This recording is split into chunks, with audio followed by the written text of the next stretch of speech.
toda gloria y majestad.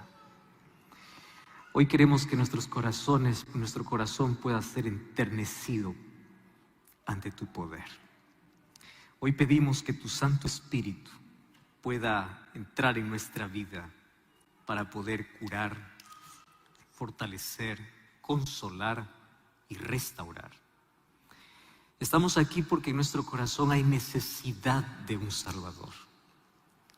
Probablemente hay gente que ya probó tantas cosas en la vida, pero aún falta lo más importante, que es conocer a Jesús. Y en esta tarde, Señor, pedimos que tu mano pueda extenderse para poder curar nuestras heridas internas, como también nuestras dolencias físicas. Mas tu mayor manifestación de poder pueda manifestarse al transformar nuestro corazón.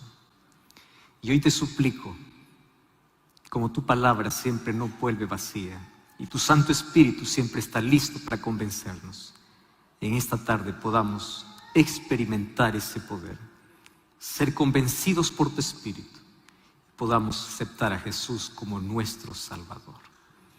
Pedimos tu bendición en el nombre de Jesús. Amén. Amén. Buenas tardes. No están tan convencidos hoy. Buenas tardes. Ahora sí parece que es Chile. Probablemente muchos de los que me vean en vivo digan: ¿es ese aquel que veo por TV? El mismo. En la TV uno se ve un poquito más arregladito, más bonito. Pues aquí estamos. Yo estoy feliz de poder estar aquí en Chile. Esta es la tercera vez que estoy aquí en este país. He recorrido algunas ciudades de este país y siempre quedo feliz y agradecido por la manera como encuentro a tantas personas sinceras, maravillosas, extraordinarias. Dejan sus actividades. Hoy ustedes pueden haber estado realizando cualquier otra cosa, mas están aquí. Y estamos aquí porque queremos disfrutar de aquello que Dios tiene para nuestra vida. Mis felicitaciones para todos ustedes. Gracias también por permitirme entrar siempre a casa a través de los diversos programas de radio y televisión.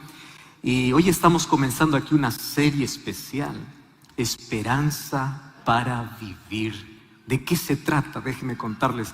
Durante todos estos días vamos a estar recorriendo algunas ciudades y yo quiero aprovechar este momento para poder saludar a aquellos que nos acompañan desde casa.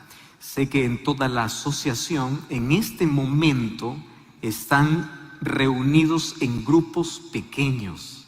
Así que yo quiero desde aquí abrazarte, tú que estás allí en casa, en un grupo pequeño, estás allí con todos los que invitaste hoy. Están conversando, más en este momento pararon todo para poder escuchar la palabra de Dios. Y me alegra poder extenderte a ti mi cariño, mi saludo. Y vamos juntos a alimentarnos de la palabra del Señor. Mas no solamente grupos pequeños aquí en esta asociación de Chile. Hay tantas personas que nos están acompañando de diferentes países. Recibí algunos saludos especiales que venían desde España, Guatemala, está Perú, está Ecuador. Hay varios países que nos están acompañando en este momento. Entonces, mi cariño también para ustedes. Y hoy hemos orado para que el Espíritu Santo, como siempre, pueda tocar nuestro corazón y hoy podamos experimentar un milagro en nuestra vida. ¿Cuántos trajeron Biblia? Muy bien. Vamos a comer entonces. Vamos a alimentarnos hoy de la palabra. ¿Saben qué? Es impresionante que cuando voy a las Escrituras, yo me encuentro con varias cosas realmente extraordinarias. Quiero compartir una de las mayores sorpresas que hace que yo pueda tener esperanza. Y esa esperanza es brindada para todo ser humano. Ustedes sabían que los dos más grandes escritores de la Biblia tienen un pasado en común. En el Antiguo Testamento, yo encuentro que el mayor escritor se llama Moisés. Moisés escribió por inspiración y revelación divina los 5 primeros libros de la Biblia. de Génesis hasta Deuteronomio. Sin Moisés, yo no entiendo mi origen, de dónde vengo, quién es mi creador. Sin Moisés, yo no entiendo el sufrimiento, porque el sufrimiento y el dolor en este mundo es entendido a la luz de una mancha que ocurrió en el universo llamado pecado. Sin Moisés, yo no entendería tantas cosas que va a ser la raíz para poder entender todas las escrituras. Pero ese Moisés, que un día tuvo un encuentro con el Señor y se tornó en uno de los mayores escritores del Antiguo Testamento, tuvo un pasado horrible. Antes de poder ir para el desierto de Madián, sus manos fueron manchadas con sangre y él fue un asesino. No importa la causa por la cual haya sido, él mató. Por eso huyó. Mas un día tuvo su encuentro con el Señor. Fue perdonado, fue levantado, fue enviado a una misión y se tornó en un gran líder y un hombre de Dios. En el Nuevo Testamento encuentro a otro hombre que escribe 13 cartas, los cuales llamamos epístolas. Y esas cartas no solamente salían de su mano por inteligencia suya, fue inspirado por Dios, porque a través de esas cartas nosotros podemos conocer el Evangelio a profundidad, más allá del ministerio de Cristo narrada por los Evangelios. Ese hombre llamado Saulo, aquellas manos que escribieron aquellas cartas para iglesias específicas, también estuvieron manchadas de sangre. Fue un gran perseguidor. Quería acabar con el cristianismo. Mas un día también tuvo su encuentro con Jesús y Jesús lo restauró, Jesús lo perdonó, su gracia lo transformó y se convirtió en uno de los mayores apóstoles, el mayor apóstol de los gentiles. Gracias a él entendemos la coherencia que existe entre la gracia y la ley. Gracias a él podemos comprender verdades que para nosotros hubiesen estado siempre ocultas. Mas Dios levantó ¿a quién? A alguien que tuvo un pasado triste. Pablo.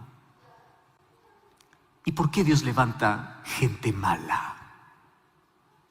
No porque solamente ellos tienen la oportunidad, sino porque yo creo una cosa. Y yo quiero que esto sea lo primero que esta noche tú puedas reflexionar. Aquel que se hunde en el pecado, por lo menos tiene una conciencia que le estorba y dice: yo no quiero ser así. Cuando es acusado, cuando es atacado por los demás, no está conforme, aun cuando después se acostumbre a ello. Sin embargo, hay tanta gente buena que porque cree que es buena, no tiene necesidad de Cristo. Y yo quiero decirles una cosa hoy. El cielo estará lleno de grandes pecadores arrepentidos y transformados por la gracia del Señor. Pero el lago de fuego estará lleno de gente buena, gente honrada, gente intachable, gente que no hizo nada de malo, absolutamente nada de malo en la vida, pero siempre vivió rechazando la gracia de Jesús. Nadie se salva por aquello que hace. Nos salvamos por la gracia de Jesucristo. Amén. Y yo entendí una cosa de estas historias. Número 1, el pasado no determina mi futuro. Yo puedo tener un pasado triste, doloroso, traumático, mas Dios puede levantar y puede convertir una vida destruida en una obra de arte por su gracia. Dios puede sacarme del hundido que estoy. Él me puede restaurar. Él puede hacer lo imposible. Esa es la segunda lección. Si Dios puede transformar un asesino en un instrumento, un perseguidor en un predicador, entonces Dios puede cambiarme a mí. Dios puede transformarte a ti. Dios puede levantarte a ti.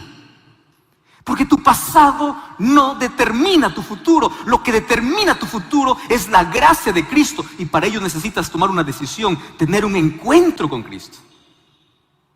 Es eso. Otra de las cosas lindas es que para Dios no hay nada, absolutamente nada imposible. Dios puede levantar de lo peor de este mundo un instrumento poderoso en sus manos. Y si Dios puede hacer eso con lo peor, imagínate lo que Dios puede hacer con alguien que todavía no se hundió en el pecado tan profundamente como muchos. A ese Jesús vengo a presentarte durante estos días. Y hoy yo quiero abrir la Biblia y juntos podamos apenas 4 cosas llevarnos para casa hoy. Así que si tienen lápiz, anoten. Si trajeron algo, resalten. Pero vamos al primer texto de hoy, Filipenses capítulo 1. ¿Sabe quién escribe este libro? Pablo. De aquel hombre que les estoy hablando, cómo Dios levanta, restaura. De ese Pablo. Filipenses capítulo 1, versículo 21. Esta es una carta que envía a esta iglesia. Y a mí me encanta cómo esta carta es diferente a las otras. Habla acerca del gozo que tiene en Cristo a pesar de las dificultades, a pesar de los problemas. Y es en Filipenses donde está el versículo preferido de mucho cristiano: todo lo puedo en Cristo que me fortalece. Más antes de decir todo lo puedo en Cristo que me fortalece, él dijo una declaración que debiera ser nuestro lema de vida. Y yo me he propuesto una cosa hoy. Voy a ver si lo consigo. Yo me he propuesto que hoy tú vuelvas a casa aprendiéndote un versículo de la Biblia. ¿Cuántos creen que es posible? ¿Amén? Muy bien. ¿Y porque es corto lo vamos a aprender? Vamos a leer todo juntos, ¿les parece?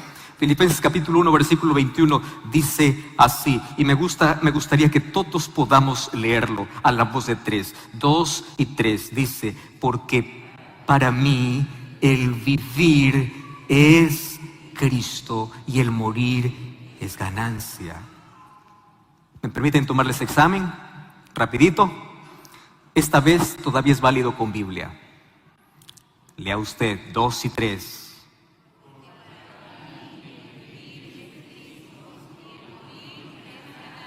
Usted puede hacerlo sin leer la Biblia. Cierre su Biblia, míreme a mí y repita con convicción:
si usted cree que esto puede ser el lema de su vida, dígalo con convicción. Y vamos a hacerlo juntos, a la voz de 3, 2 y 3.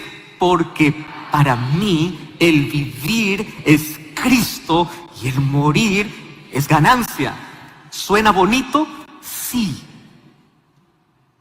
Pero en la vida real no lo es.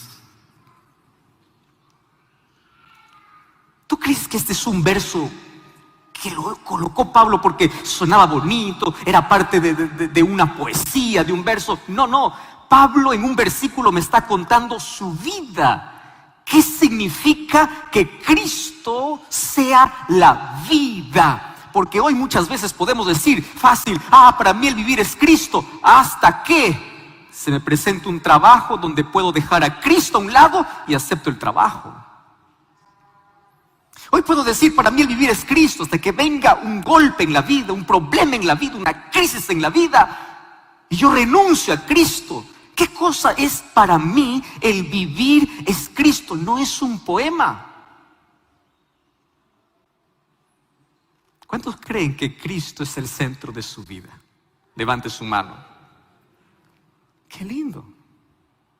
¿Y qué significa eso? Voy a comenzar hablando de la muerte para entender la vida. Aunque debiera ser al revés, ¿no? Tenemos que hablar de la vida que conocemos, no de la muerte que desconocemos. ¿Saben una cosa? En el año hay por lo menos una vez marcado en el calendario un día donde toda la gente recuerda a todos aquellos que murieron. Y los cementerios están llenos de flores, de comida, de música, de llanto, de recuerdos. Probablemente muchos de ustedes fueron a visitar ese cementerio. Cuando ustedes ven una cruz, acompañan el recuerdo de toda una vida. Y en sí la muerte abre una herida en el corazón que solamente será cerrada por completo cuando Jesús regrese, porque aún los mejores momentos de la vida siempre se extrañará a alguien que ya no está más con nosotros. Pero quiero decirles una cosa. Pablo dice así: la muerte, déjame definir la muerte. No es terror, no es miedo, no es tragedia, es ganancia. ¿Cómo es eso? ¿Cómo que si muero yo gano? Porque si vivo, vivo para Cristo. Y si muero, yo gano. ¿Cómo que gano? ¿Cómo que es ganancia? Y aquí yo traigo un concepto interesante de cómo la persona ve la vida. ¿Cómo tú visualizas el final de la vida? Y muchos creen que la muerte llega a ser la mayor tragedia en nuestra existencia. Y aunque la muerte nos cause dolor y nos arranque el ser que más amamos, la muerte no es la mayor tragedia. La mayor tragedia no es la muerte. La mayor tragedia es una vida sin Dios. La mayor tragedia es vivir sin Cristo y morir sin esperanza. Esa es tragedia. Pero para aquel que aprende a vivir haciendo de Jesús el centro de su vida, la muerte no es un punto final, es una pausa, es una coma. Esa tumba se abre, un día Cristo regresa, porque la muerte está vencida y tiene sus días contados. Pero para que yo pueda visualizar que la muerte es ganancia, porque apenas descanso de mis obras hasta el regreso de Jesús, yo tengo que aprender a vivir correctamente. Y la vida correcta, Pablo me enseña y me dice así: si tú quieres ver a la muerte no como tu mayor enemigo, porque Cristo lo derrotó, sino que apenas como un descanso de tus fatigas, de tu dolor. Si tú quieres aprender a morir en paz, tienes que aprender a vivir en paz. Y esa vida solo te dará Cristo. Porque para mí el vivir es Cristo. Y esta tarde yo quiero que tú vayas a casa aprendiendo 4 cosas de lo que significa para mí el vivir es Cristo. Y voy para el primer asunto. Quiero hablarte un poquito de el trasfondo de quién era Pablo. Pablo cuentan los historiadores, que haciendo el cálculo entre Pablo y Jesús, ellos más o menos eran contemporáneos. Eso significa que mientras Pablo corría por las calles de Tarso, Jesús corría como niño por las calles de Nazaret. Crecieron en diferentes territorios. Nazaret era el lugar más humilde y Tarso no. Tarso era una de las 3 ciudades más importantes que tenía Cilicia. Y te lo digo importantes porque era considerada una de las ciudades más comerciales y donde había tanta gente extranjera que entraba y salía. Y en Cilicia y en todo su territorio, donde comprendía Tarso, era reconocida por tener la mayor y la mejor educación del mundo en ese tiempo. Ahora entiendes a Pablo. Creció en un lugar donde se desarrolló la mayor educación. Pablo era un políglota. Pablo hablaba más de 2, 3 idiomas. Pablo no le temblaba las piernas para poder enfrentar al rey, al gobernador o al emperador. Pablo creció conociendo perfectamente la mayor riqueza cultural, solo que su padre era un judío que había salido, y como judío él entregó como herencia la religión para su hijo, y su hijo Saulo creció entendiendo quién es Dios, leyendo la Torá, tanto así que a los 13 años de edad él fue enviado de Tarso para Jerusalén. Y allí en Jerusalén fue educado bajo una gran eminencia llamado Gamaliel, renombrado, preparándose para ser el fariseo más brillante. Y para llegar a ser fariseo necesitaba cumplir ciertos requisitos. Más allá de la memorización de los textos y la discusión de la Torá, tenía que aprenderse todas las leyes que los judíos tendrían, descritas ya en el Talmud y Mishnah y otros escritos. Así que Pablo creció aferrándose y creyendo que la ley era el único medio de salvación. Él era un creyente, educado, brillante, fariseo, sin Cristo. Yo quiero decirte una cosa: la educación es tan importante en nuestra vida. Abre nuestros ojos, abre nuestro horizonte.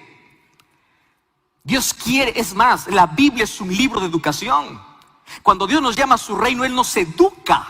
La educación es parte de nuestro desarrollo profesional, de nuestro crecimiento. Y yo alabo y doy gloria a Dios por personas que se esfuerzan, que estudian, que tienen títulos, que tienen grados y posgrados. Está bien, pero aquí va. Tú puedes tener el mayor título del mundo, pero si no tienes a Cristo, siempre serás vacío. Felicito por ser arquitecto, ingeniero, médico, empresario, o bueno, desarrollaste una carrera y tuviste títulos y tu pared está llena de títulos. Te felicito por ello. Pero ese conocimiento que tú tienes sin Cristo siempre será vacío. Y será vacío porque en tu mayor momento de crisis, de dolor, de angustia, el conocimiento no consuela, el conocimiento no cambia. Hay tanta gente brillante con tanto conocimiento en la cabeza que está perdida.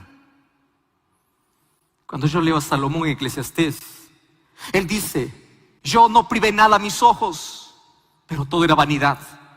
Yo edifiqué casas, pero era vanidad. Yo tenía tanta plata y tanto oro, pero era vanidad. Yo tenía tanta sabiduría, pero era vanidad.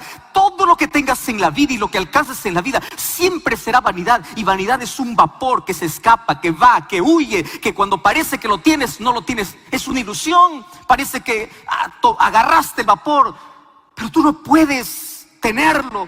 Todo es vanidad sin Cristo. Mas todas las cosas tienen sentido con Cristo. Pablo tenía educación, la mayor de su tiempo, pero él no había conocido la mayor educación que necesitaba. Que el mayor título de la vida, más allá de un título profesional, el mayor título siempre será conocer la salvación. Siéntete feliz si es que tú logras en esta vida y tienes que esforzarte para tener conocimiento, pero que tu mayor conocimiento se enfoque en algo que nunca termina y nunca acaba, y eso se llama salvación. Y así como tú inviertes tiempo para poder estudiar y dar un examen y estar 5 años en una universidad, invierte tiempo para tu salvación. Abre la Biblia, lee la Biblia, profundízate en la Biblia, porque todo el conocimiento humano, por más brillante y extraordinario que sea, no cambia, no salva. Mas el conocimiento de Cristo transforma la vida. Saulo tenía educación, brillante, educado, pero le faltaba el mayor conocimiento: Jesús. Número 2, Pablo tenía una religión. ¿Qué religión tenía? Era judío, fariseo. Y aquí viene el otro problema. Una religión sin Cristo es vacía. No importa las buenas intenciones que tengas. ¿Tú crees que Saulo era uno de aquellos que decía ser religioso y no lo era? No, él era practicante, celoso en extremo.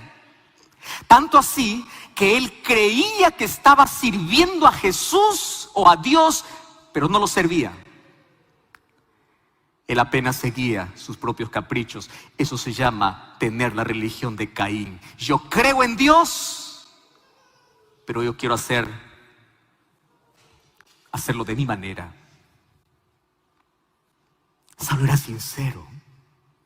Él creía en Dios, pero odiaba a aquellos que decían amar a Dios de otra manera.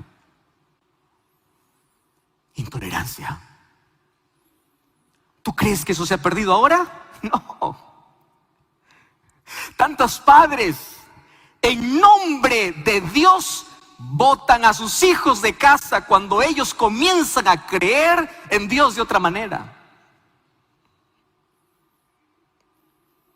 Dicen amar a Dios, pero rechazan y odian a aquel que ama a Dios de otra manera, o ama a Dios de acuerdo a su conciencia y lo que la Biblia dice. Y hay tantas familias que en nombre de Dios desheredan a sus hijos. Y no es de sorprenderse que los mayores crímenes de la historia fueron hechos en nombre de Dios.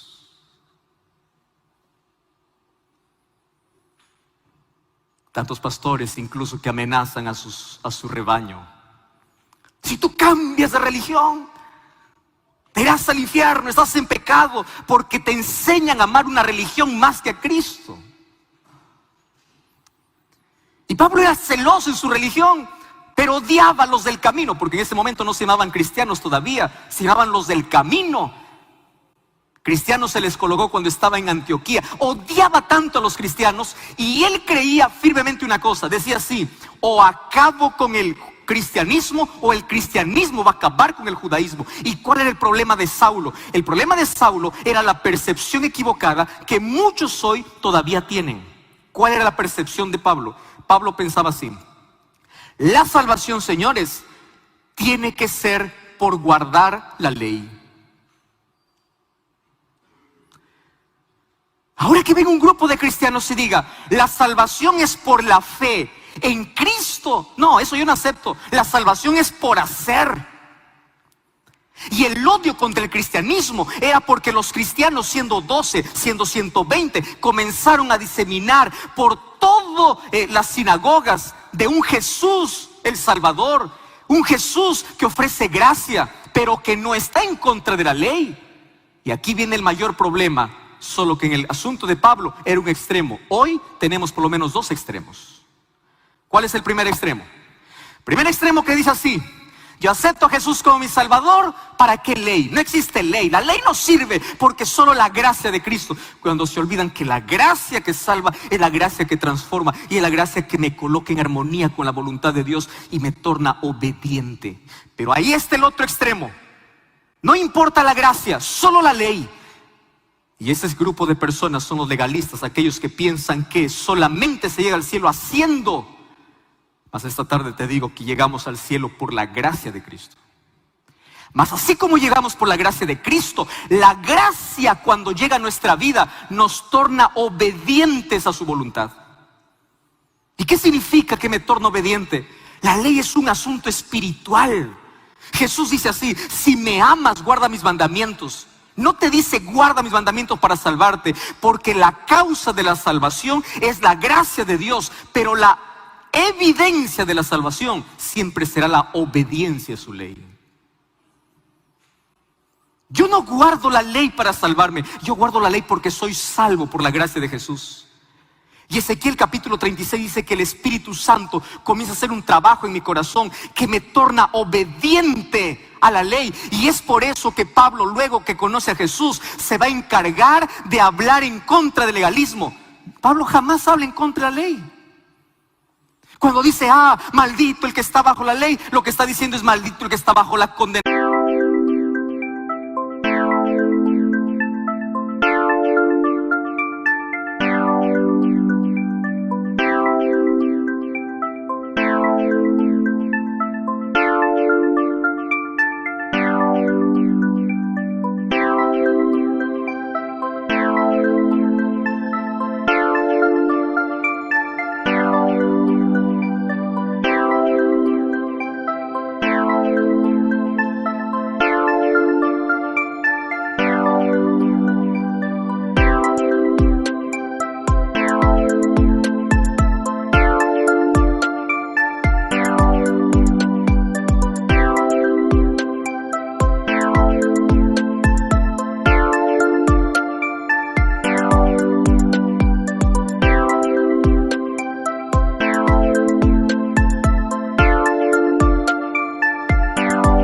terminación de la ley. Cuando dice el fin de la ley es Cristo, no está diciendo que Cristo puso fin a la ley. Lo que está diciendo es que el fin, la finalidad, el objetivo fue Cristo.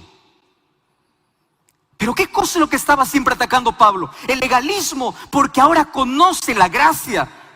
Pero cuando conoce la gracia, no desprecia la ley. Romanos 3:31, ¿qué cosa dice? Por la fe invalidamos la ley.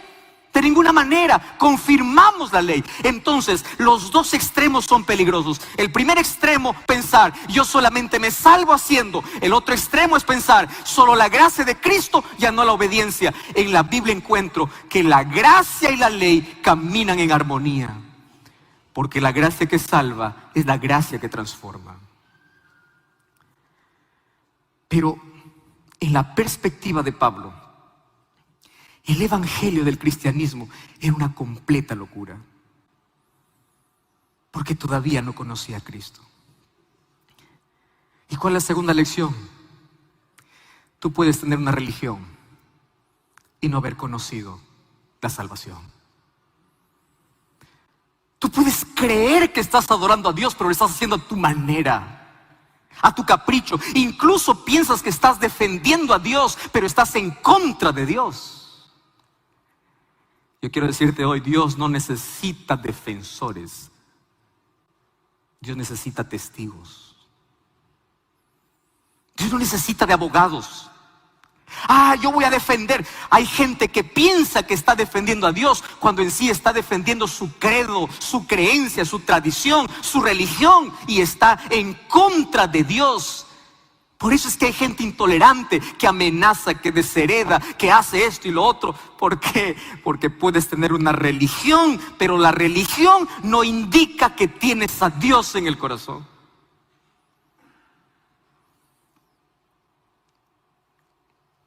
Hay iglesias llenas de personas vacías, llenas de una hoja intachable, una vida buena, pero sin Cristo. Ese era Pablo. Una religión sin Cristo siempre será vacía, por más intachable que sea. Número 3. Un día, Hechos capítulo 7, me cuenta el momento como el Espíritu Santo trabaja. Y aquí me encanta, porque Dios jamás deja al que es sincero en las tinieblas. Aquel que está en busca de luz, Dios demuestra la luz. Y Él lo hace de una manera extraordinaria. Y quiero que entiendas cómo es que Dios trabaja. Dios trabaja no en nuestro tiempo. Y Él quiebra el muro de nuestros prejuicios. A veces no con nuestras palabras. Lo quiebra con nuestras actitudes. ¿Sabes qué cosa me cuenta Hechos 7? Un día Saulo estaba presenciando la muerte del primer mártir cristiano llamado Esteban. Esteban estaba muriendo. Él estaba apedreado. Levanta sus ojos y él dice: yo veo el trono de Dios abierto. Su rostro resplandece como un ángel. Y mientras las piedras le están cayendo, él pronuncia lo mismo que Jesús pronunció en la cruz: Padre, perdónalos porque no saben lo que hacen. ¿Sabe lo que estaba haciendo Esteban? Esteban estaba orando por aquellos que le apedreaban. Ora por aquellos que te apedrean, porque puede ser la actitud que puede quebrar el corazón más duro.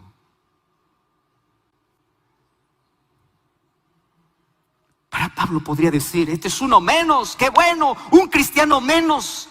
Pero algo que jamás pudo olvidar probablemente fueron las palabras de un hombre que él estaba matando, y el otro estaba orando por él. ¿Tú sabes cuál será uno de los encuentros más lindos en el cielo? El encuentro de Pablo y Esteban. Mientras él moría, siendo apedreado por su fe, oraba por aquellos que le apedreaban. Tu actitud puede hacer la diferencia para que el Espíritu Santo pueda trabajar en el corazón más endurecido. Porque lo que atrae a las personas a Jesús siempre será el amor. El amor rompe cualquier barrera. El ser humano no puede resistirse ante un acto de amor. Y el Espíritu Santo comienza a trabajar en el corazón del más endurecido, no por aquello que dices, sino por cómo le tratas, qué haces, cuál es tu actitud. Y allí Pablo entendió una cosa interesante.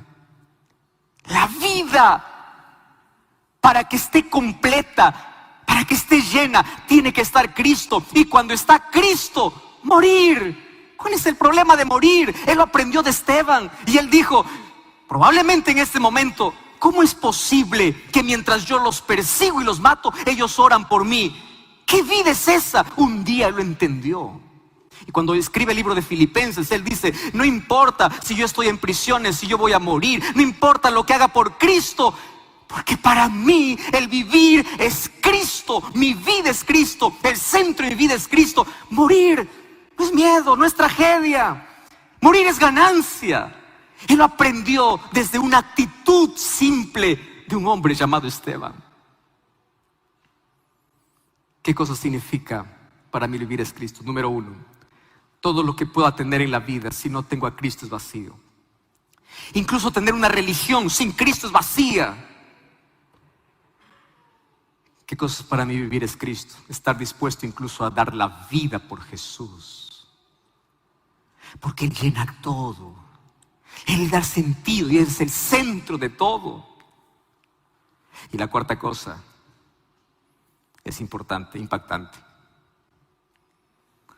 ¿Qué harías tú si en un momento dado, después de haber servido tantos años fielmente a Dios, aparece Dios y te dice, todo lo que tú has hecho está equivocado? ¿Qué harías? ¿Te molestarías con Dios?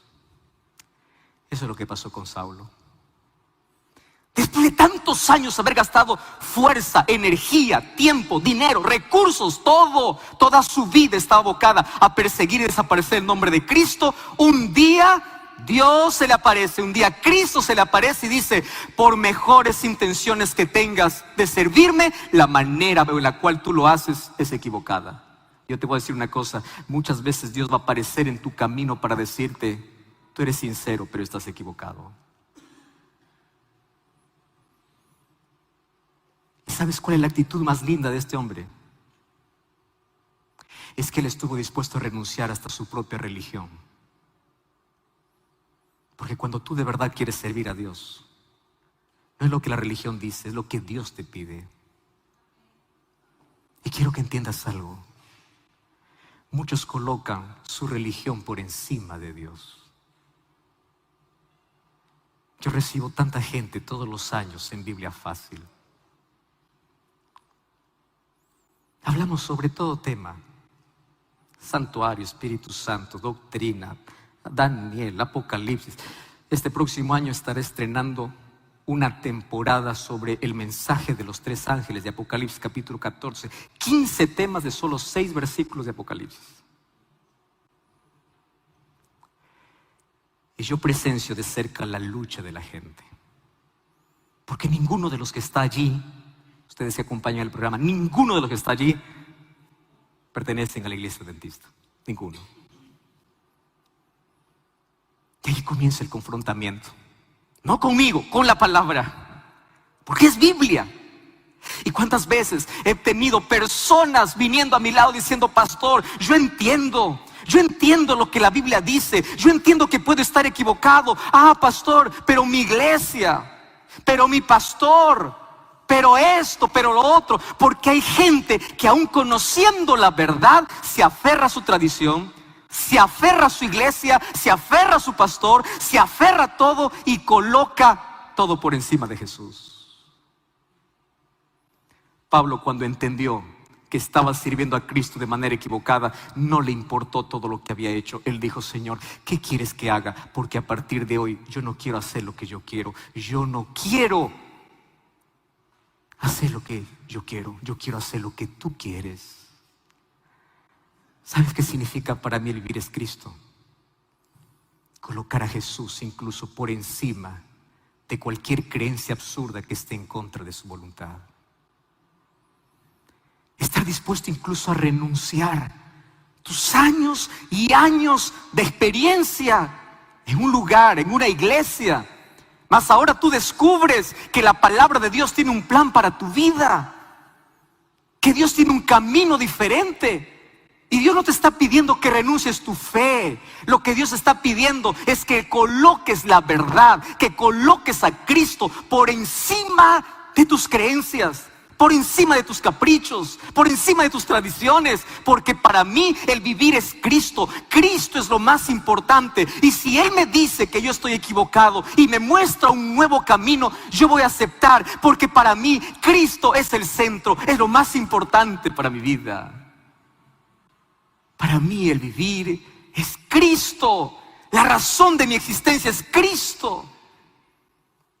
Por eso yo busco hacer su voluntad. Para mí vivir es Cristo, no es un verso.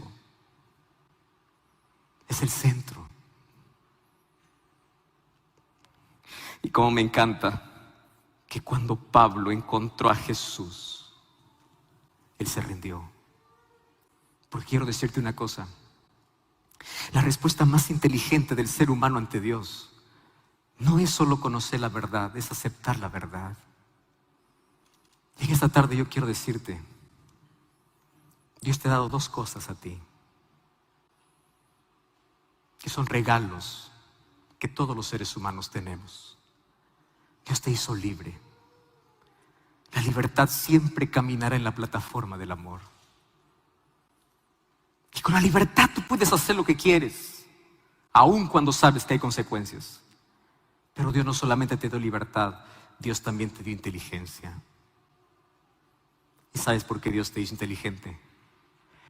Para que tus decisiones y tus elecciones sean correctas para usar tu libertad.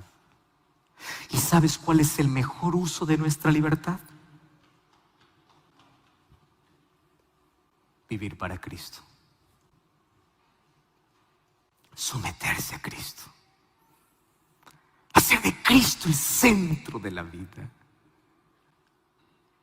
Ese es el mejor uso.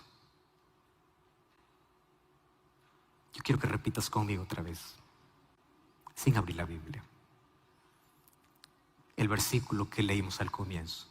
Porque para mí el vivir es Cristo y el morir es ganancia. ¿Podemos decirlo una vez más?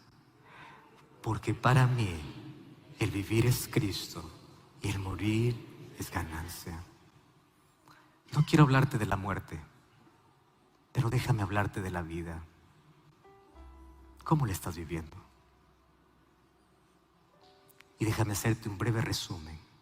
Número 1, puedes tener la mayor educación, los mayores títulos, las mejores cosas, pero sin Cristo siempre será vacío.